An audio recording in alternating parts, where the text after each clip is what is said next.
Not far away, let's talk story.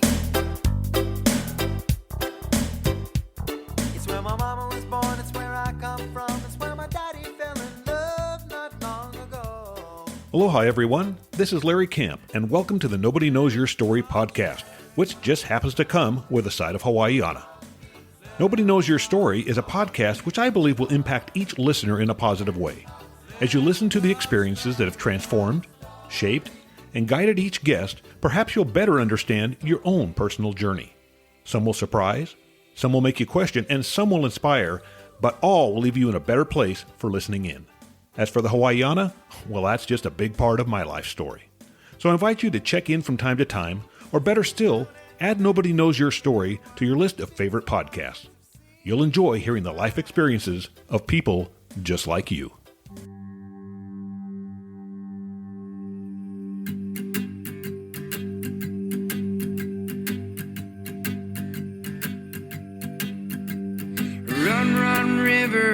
Carry me home to the ocean. The river and the road take me home to the ocean.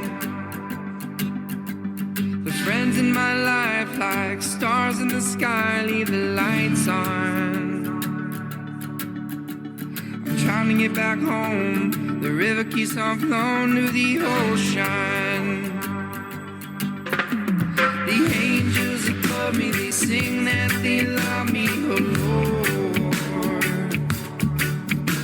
I'm traveling alone, so far from home and Lord. Oh no, angels, angels, please don't leave. I'm trying to get to her with the love she deserves, Lord, please. I've been playing my guitar, laying underneath the stars for you. In the light of the moon, I'll be forever singing tunes for you. When the stars are aligned like the colors in your eyes, greens and blues. Aloha, and welcome to another interesting life story. We just heard Angels Above Me performed by Stick Figure, and mid-podcast we'll hear Pure Heart perform Koke. Utkarsh Narang is my guest today, and before I officially welcome him, I wanted to ask you listeners if you're familiar with what a funambulist is. Now, hey, I didn't know either until I listened to Utkarsh's TED Talk. Utkarsh, welcome to Nobody Knows Your Story.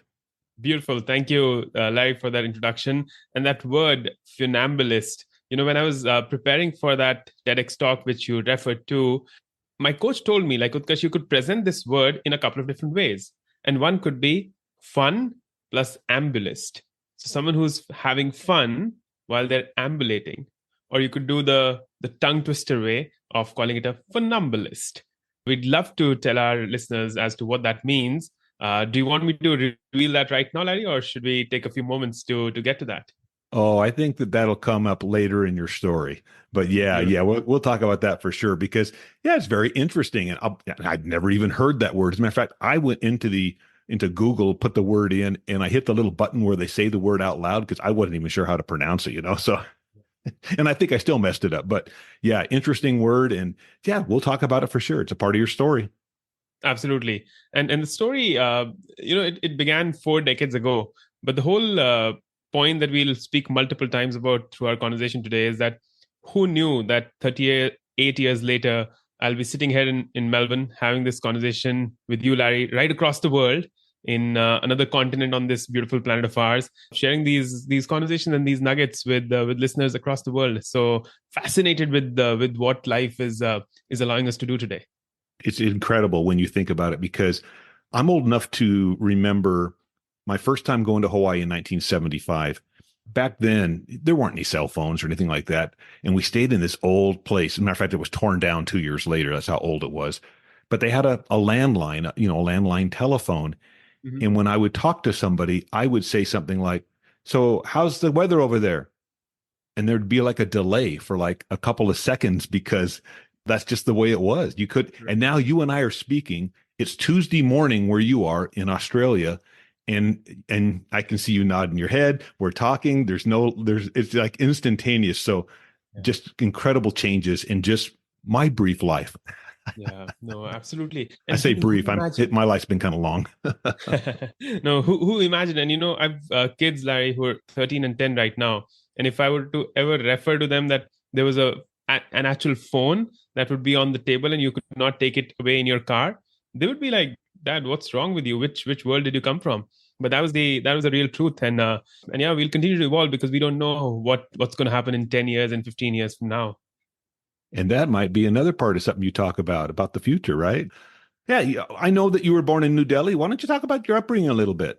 Absolutely. So, born in New Delhi, India, I was very fortunate. Parents who were doctors. So, my dad, a general physician, mom was a PhD in botany, and so I would say I was very fortunate in terms of how we were raised. My sister and myself. I have a younger sister who's right now actually in Chicago, and so upbringing was very, very Indian, I would say, where we were told that since my parents were doctors, Utkarsh, you got to become a doctor too. And I never felt any pressure out of that situation because I really enjoyed this idea of becoming a doctor.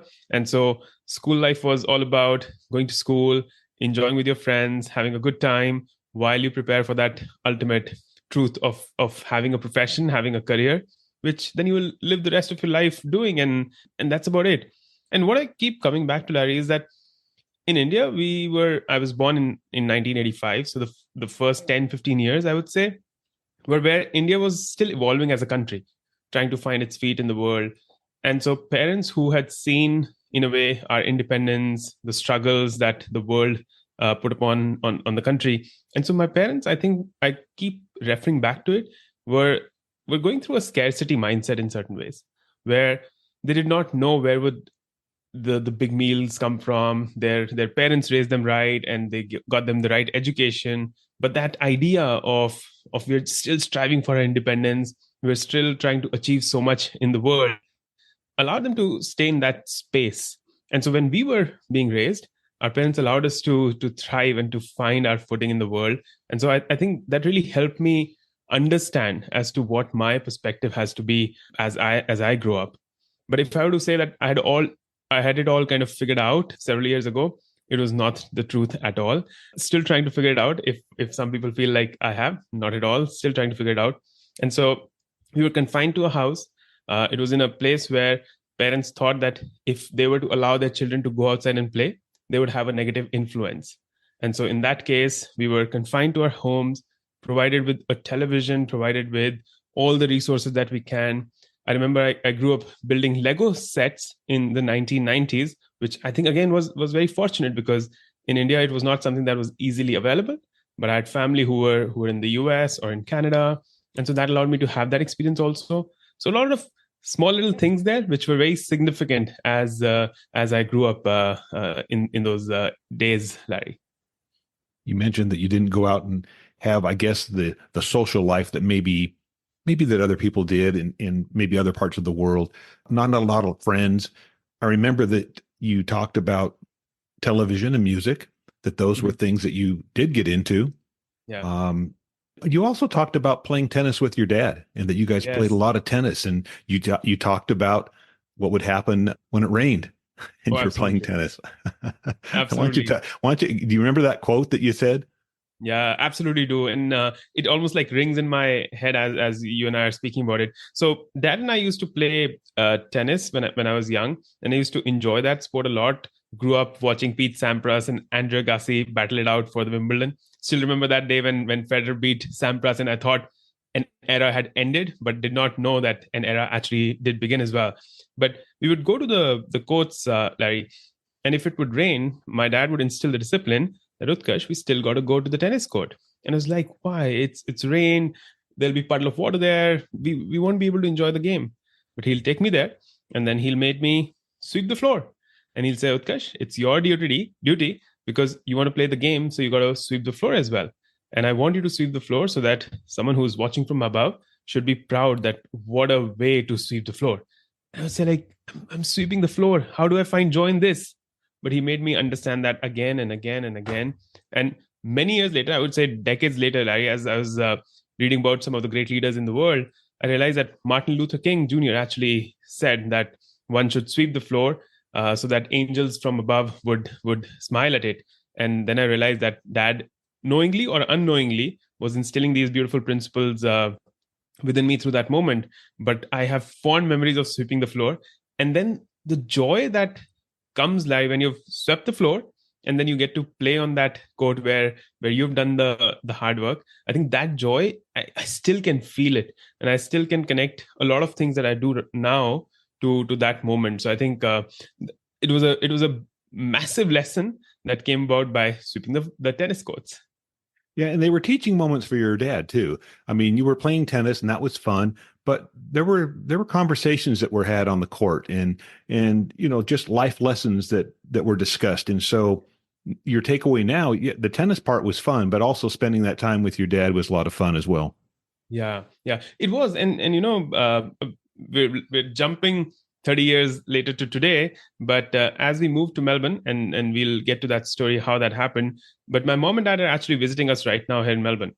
And yesterday we were out at the tennis courts, and my dad was now teaching my children, who are 13 and 10, as to how to play tennis.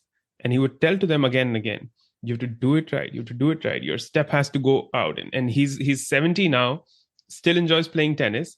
And so that discipline from where it began many decades ago, he's kind of rubbed that off onto us. And I think that's what I'm hoping that I could share with the next generation as well. But it's just a joy to witness him having that same passion 35 years later, trying to teach my kids that same sport that he taught me many, many years ago. I have to ask you this just because it's what's happened here in the States, and that is, has it started over there in Australia yet? Yes, my son was actually mentioning this to dad, to his granddad, that pickleball is the new game, which is similar to tennis, but is just better. He plays that in his school, so it's catching up. But I hope it doesn't take over tennis in any way, because I love the sport of tennis. Yeah, they're very different because you have to be. I mean, if you're playing tennis, especially if you're playing singles, there's a lot more running. Correct. You have to be more precise, with your serve and your return and things like that. Whereas pickleball, you can take people out there and teach them how to play in 20 minutes and they can play. So it's very different. Yeah, spot on. That's probably why it's catching on, because so many people can do it. People are putting courts in their backyards because it doesn't take a lot of space like a tennis court. I mean, who would have that kind of room, right? So yeah. Well, that's great. That's I remember that was kind of my takeaway too, is just those opportunities to spend time with your dad. I think that's important, but also those lessons that come from just the conversations. I mean, when you're in trouble and you're sitting on one side of the desk from your dad or something, you're just listening while they're telling you what you did wrong or what you need to do right. But, when you're in more of a casual, environment, I think that's where real conversations can happen sometimes. And, mothers and daughters, mothers and sons. I mean, so it's just, that's been my experience with my children. And I have a son who was born in 1986. So, I mean, I know the age group is what I'm saying. 1983, 1986, and then 1996. So my kids kind of run in that same area that you were brought up in. Yeah. But what's also fascinating, Larry, is that, so, and this is a conversation that happened a few years ago between my dad, my eldest son, and myself. And so the eldest son started to cry for some reason. And the first reaction that dad was, and he's a very warm person, but the first reaction he had was, boys don't cry. You should not be crying. And that moment I had to I would not say raise my voice, but I had to let him know that I don't want my son to feel that he cannot cry and he cannot express the emotions that he has. So that this is something that we have to change. And you've raised us well, but I'm asking you that you should not stop him from crying. And so what I'm trying to say is that there was that generation gap, but I think sport was one idea through which that gap was reduced to a certain extent. and then have these open conversations. I think it's really important.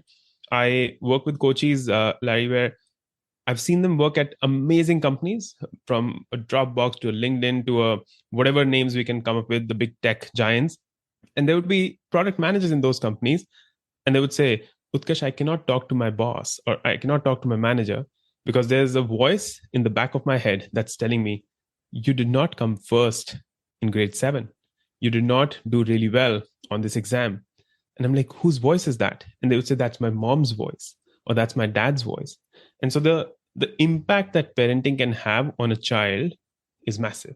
And so I think with my own experiences of growing up with my parents, who are very warm, and I'm very grateful that they were the way they were, but also now seeing others almost suffer because of those relationships, I'm able to value this responsibility that I've been given as a parent by leaps and bounds. And so every time I'm having a conversation with my children, I'm so attentive and mindful of them. And I often say that they're the reason that I'm a coach right now. And I'm a coach because of them, because they would tell me, Dad, you're not paying attention right now to us. Dad, you're looking at your Gmail and trying to talk to me and trying to play Scrabble. Doesn't work. So you've got to do one thing at a time. And so, yeah, it's a lesson that keeps evolving. Well, there's no doubt that your father, when he was a young man, he probably got that impression about boys don't cry from his dad, and from those around him, his time, his environment that he grew up in. So, yeah, you're right. Things evolve, things change. Sometimes it's that know better, do better, right? So there's just different ways now that we can approach things. And you're right. It's okay to let people see your emotions sometimes. Yeah.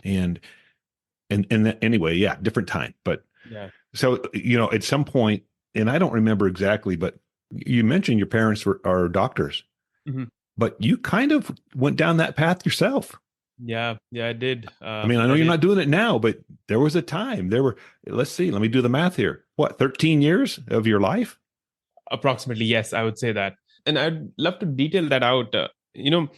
So growing up, I would say almost an introvert. And so going through school, there would be phases, Larry, where because there's peer pressure and influence. So by like grade 9 and 10, we were, at least in India, because we were more conservative, I would say, we were told that you should not stand close to girls. You should stay away. You should be in a different line than when you're queuing up with girls. And so this idea was kind of almost fed to us within school. And I was in a Catholic school where we were co-educated, but it was a very different environment. And I got educated to become a doctor. And so I got into uni, and I had my doing my bachelor's in physical therapy. And I often say the best thing that came out of college for me was my wife, which I'll get to later as to how that happened. But the day I still remember, like, college in India starts in August. And so the day was the 1st of August, 2003, when I stepped into the college. And I made a promise to myself that the introvert that I was in school is not going to go to college, is not going to go to uni. And it was a very, very conscious decision. And so from the moment I stepped onto that campus, I changed everything about myself. And it was a very conscious decision. As I'm reflecting with you in this conversation right now, I think the lesson that I want to share with others is that when you decide that you got to change something about your life, and you mean it, anything is possible. And so from that moment on, I spent about 5 years in education, did my master's in orthopedic physiotherapy. And throughout that phase, I was just out there. Is there a competition that I did not? I would be singing and dancing on stages and debates, and whatever someone would ask me to do, I was ready to do that, because I was not ready to have the identity of being an introvert, of having the identity of not trying to put my voice out there. And I think that really shifted how I then evolved as a person. Spent about a while practicing physical therapy as well. I had 3 clinics in Delhi, all running very profitably and all in the right direction, because my dad was a doctor, my clinics were with him, and then beyond. But then I decided one day that I got to change everything about that. And I still don't know where that came from, but I think there was this strong voice within me, Larry, that was telling me that, Utkarsh, you got to touch lives across the world. And if you continue to be a physical therapist, you'll be able to do so much. And so it's time to expand your horizons. And that's what I did. And not only that, you mentioned meeting your wife. I know that she had her own career as well. I don't remember, and maybe you'll touch on this here in just a minute as to why leave New Delhi and come to Australia. But I know that part of it was she needed a change in her work life also, because of the pressures and things that she was encountering, and just that it wasn't good for her, physically and different things. So Absolutely. Yeah, you may want to talk about that a little bit, because wasn't that kind of a precursor to you guys making the change and coming to Australia? Absolutely. I absolutely. See, so my wife and I, we met back in 2003. So it's been about 21 years now that I realize and do my math. So it's been 21 years. And I often tell people that in a relationship, we've evolved multiple times through this 2-decade journey, and we'll continue to do so. And so if you're trying to build a relationship, it's not about that ideal person and then you'll stay together happily forever, but it's actually evolving with each other with every passing day, month, year, and so on and so forth. My wife has been very supportive throughout the journey. Again, lucky that my stars aligned in that way, with parents who were there always, and then my wife as well. And so I changed my career from being a physical therapist to then jumping into filming and editing, Larry, for a Columbia Business School professor in New York, to then staying with them as operations and sales head for Asia Pacific. And then middle of the pandemic, I decided that to serve my mission and purpose and be true to my values, I need to start my own company. Then I started my own organization. And my wife, throughout the journey, stayed an occupational therapist, and she had her private practice, and she was thriving in that private practice. So it all was kind of, she was the stable one, and I was the one who was trying to experiment left, right, and center. But as she was building her private practice, she had a team of 15 people. And it was really hard, especially after the pandemic hit, where to run a physical business where she would take care of kids with special needs became a very difficult task. There was the emotional pressure of parents and families with special needs. There was it would almost kind of drain her to serve those kids. And the team of 15 did not really make things easy, because managing people is not the easiest task in the world as we think of it. And so through that period between 2020 to about 2023, her health declined physically, mentally, and emotionally. And as we thought about it, like, how are we raising our kids and how are we raising our relationship, we started to realize that this pressure of running that business, that clinic, that private practice, was taking a toll on her. And if we would not change something about that specific path, then the prognosis was poor. So she was diagnosed with insomnia and depression, and there's a condition called fibromyalgia. Mm-hmm. And so this was back in 2022, where we thought, like, what do we change about life?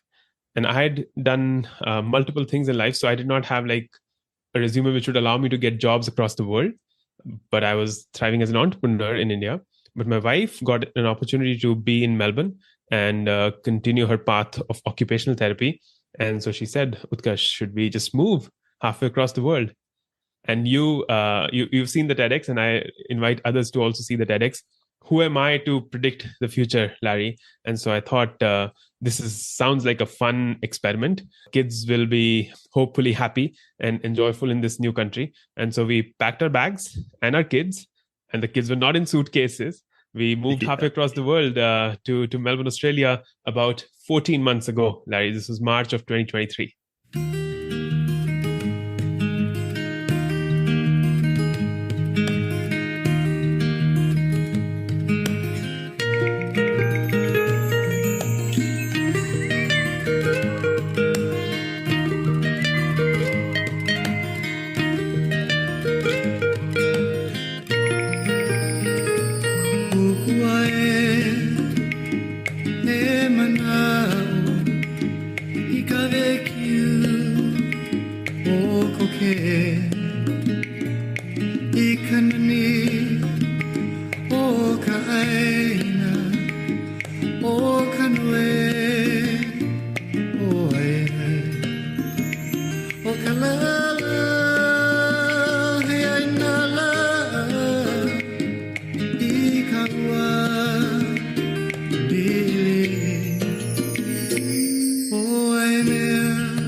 say goodbye. E hui mai na, I ka hiki na, I ka la vela vela, I ke kei havana vana, I po ipu magaloha, o kalala hei ai na la, I ka ua lili, o ai mea kule aloha, nevermore to say goodbye, nevermore to say goodbye.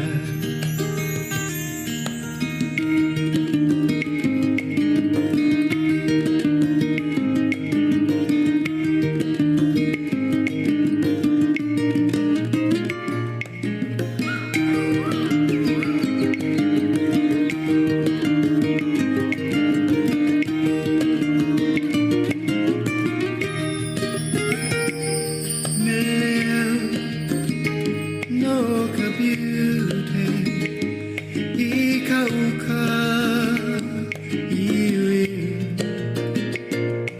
iko ke waika, ika noe, oe, o kalala, he ai nala, ika ua.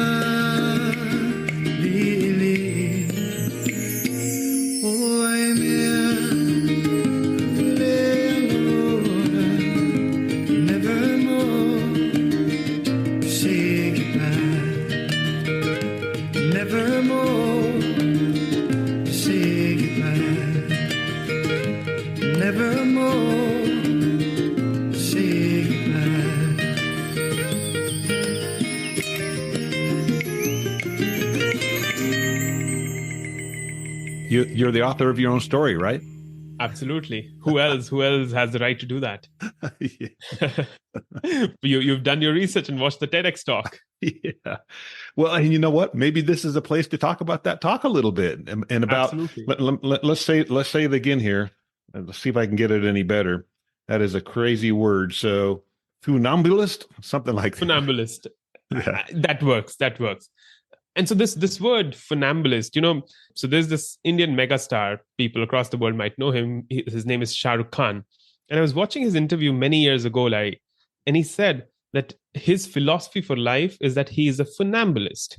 And I was like, what does that word mean? I need to kind of go and see and Google it. And I don't think even I don't think I looked at the dictionary. I straight away Googled it. And there it said, a funambulist is a tightrope walker.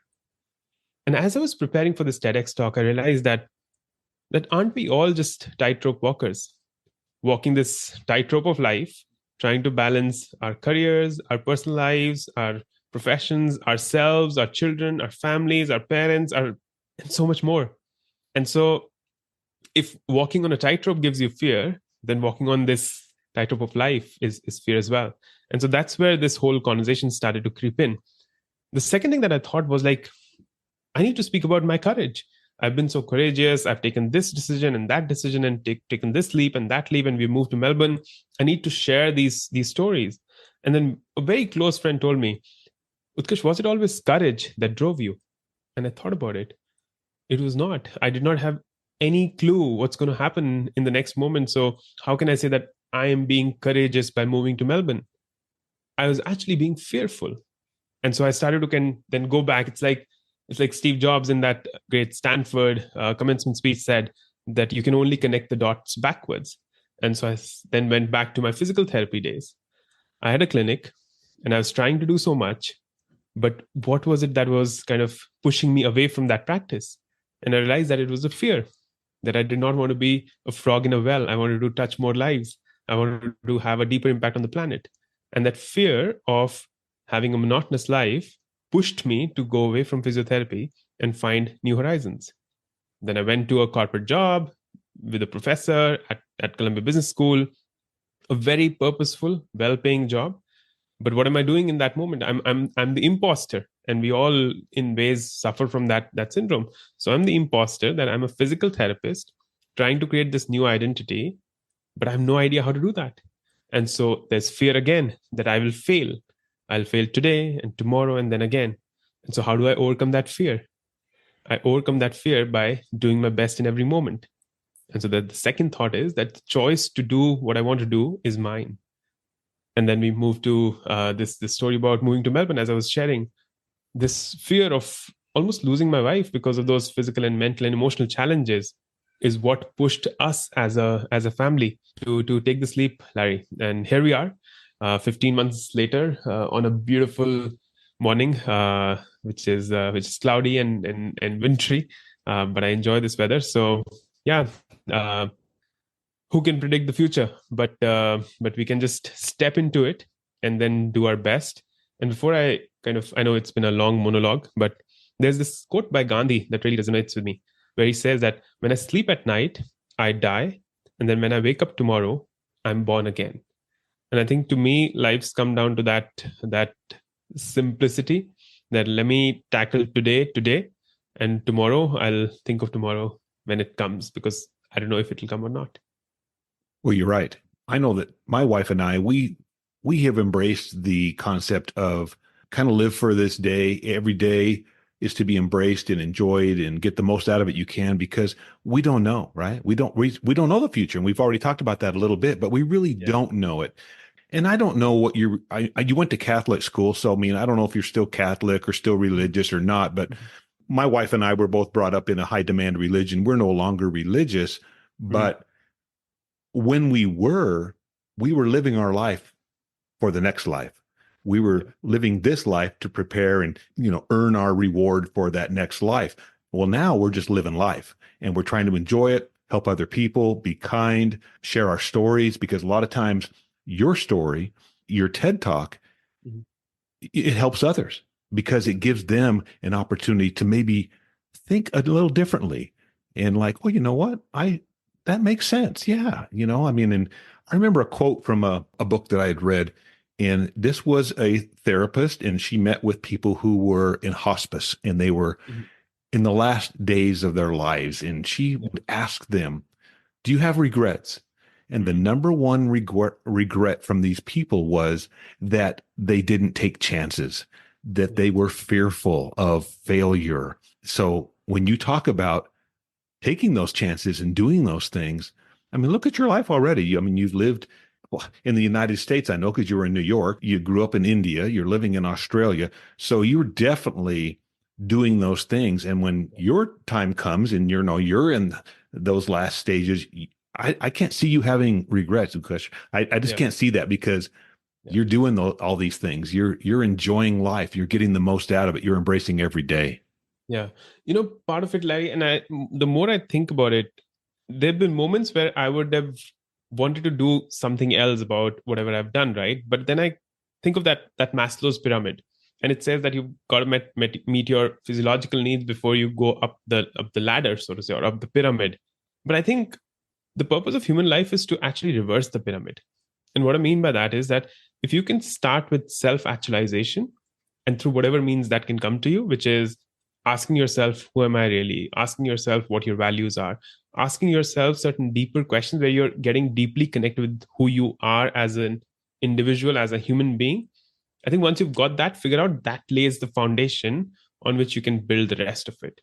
And I know I cannot go hungry. And I know I cannot say that I had a great conversation with Larry, so let me go and tell my kids' school or their basketball class that I don't have to pay you anymore because I had a great conversation with Larry and it was so purposeful. And I need to ultimately have those material needs met.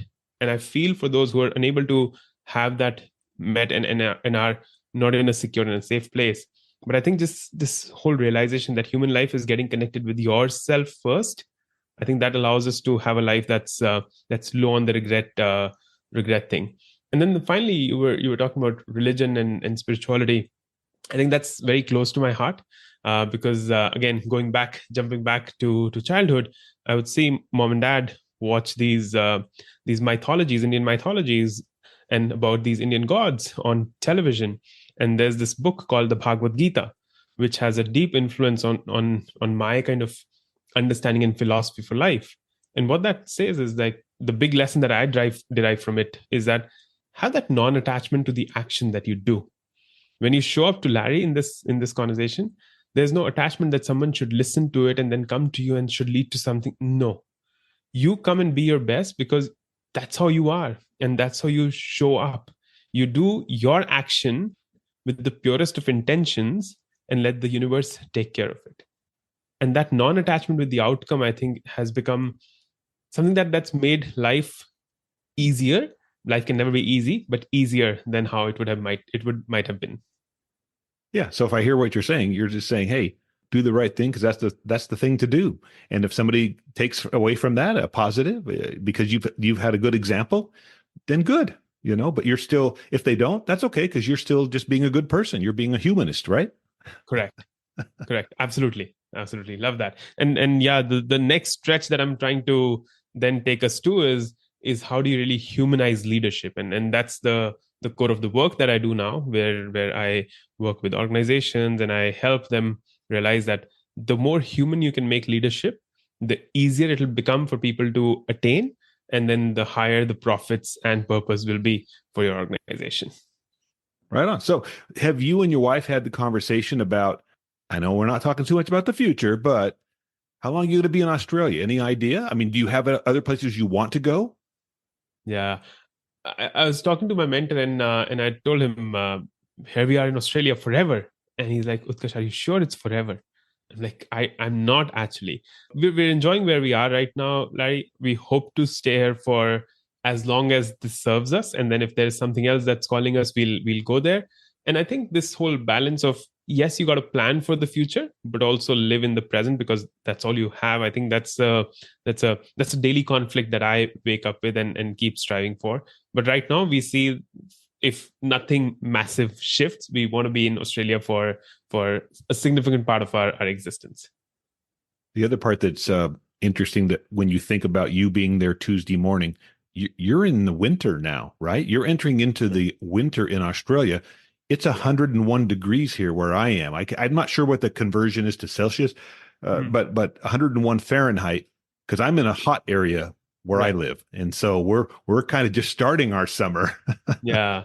So that would be about 38 degrees Celsius, I think, for you. So for us, last night was actually the coldest. We went to about 4 degrees Celsius during the night.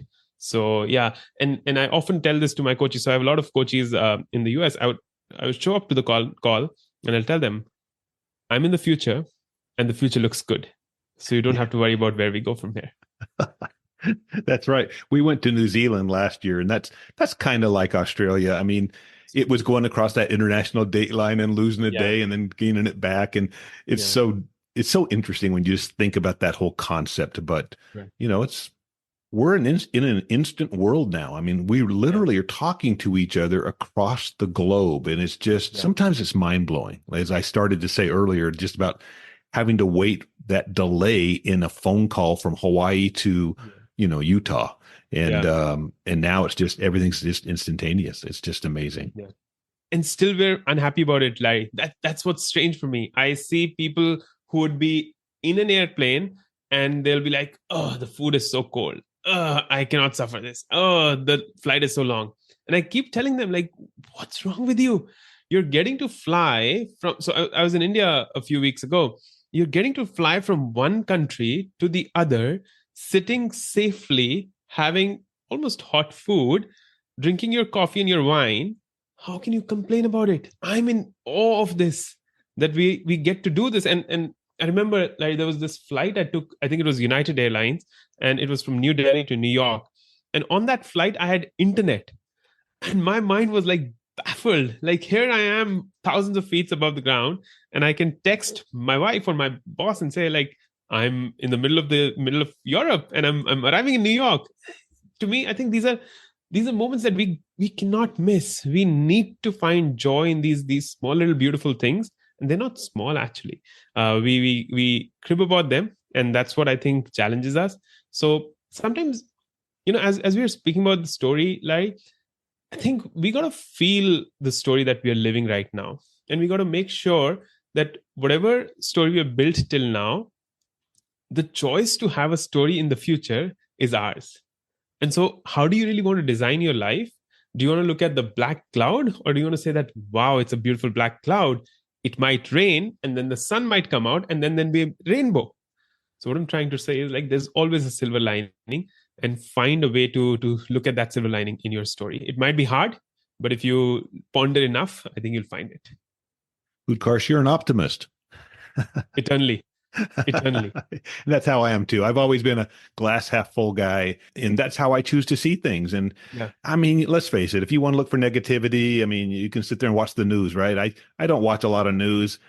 I mean, you hear about everything anyway from other people who watch all the news, but yeah, I just look for the good in people. And, I'm your dad's age. And so most of my life is behind me, but yet now I look at the world and I want it to be wonderful for not just my children, but now for my grandchildren, because they're coming along and I want them to have wonderful opportunities and to be able to someday say the same things we're talking about. We're talking about flying and we're talking about cell phones. What's it going to be 50 years from now? I mean, it's just crazy. Yeah, it's crazy. And the only, like the stretch that I'm going to put to that is, so this cup has half coffee and half air. So it's full. It's not even half coffee. And so I think with the future generations, as I see my kids grow up, they're 13 and 10. I've said that the third time, I think, for today.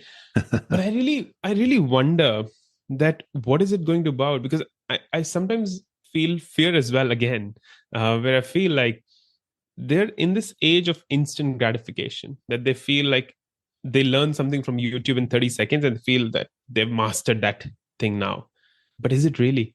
Mastery still takes hours and hours of practice. Mastery still takes your ability to teach it to someone. Mastery still is not that easy to get. So yeah, I just want to make sure that they're full of gratitude for what they have, and they understand that it's a privilege to be alive in these times and to be able to create the future that we are all working towards. And if they can do that, I think I'll feel like I did okay on the parenting side.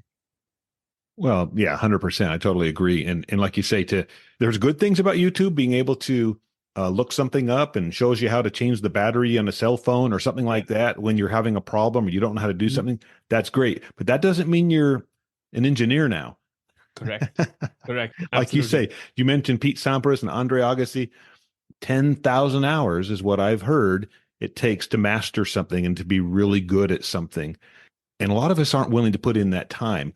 Absolutely. Or maybe we kind of want something, but there's a difference between kind of wanting something and really wanting it and to desire it and putting in that time to master it. So yeah. Here's a final grave question. It's almost like a thought experiment, Larry. If, Larry, you're drowning and you're underwater, what is that one thing that you need the most right now? Air. We got to feel the same way about things that we want and need in life. Whether that's success, whether that's mastery, whatever we might want to call it. And it could take 10,000 hours, or it could be building a startup, or it could be doing a job in the most amazing ways that you can. I think you have to feel the intensity with which you want it. And it all begins from within. Yeah. No, you got it, buddy.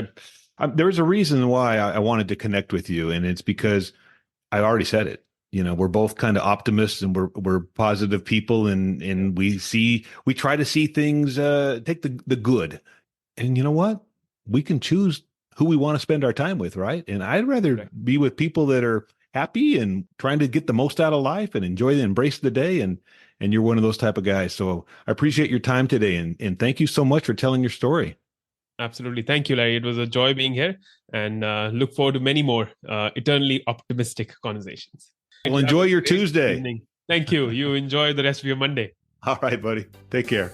Hey, listen, everyone. Check back in 2 weeks. We're going to have another interesting guest, just like Utkarsh here. Thank you.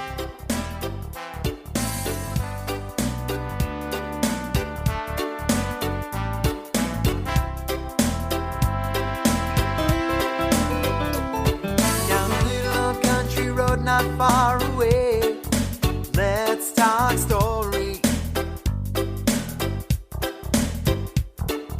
my mama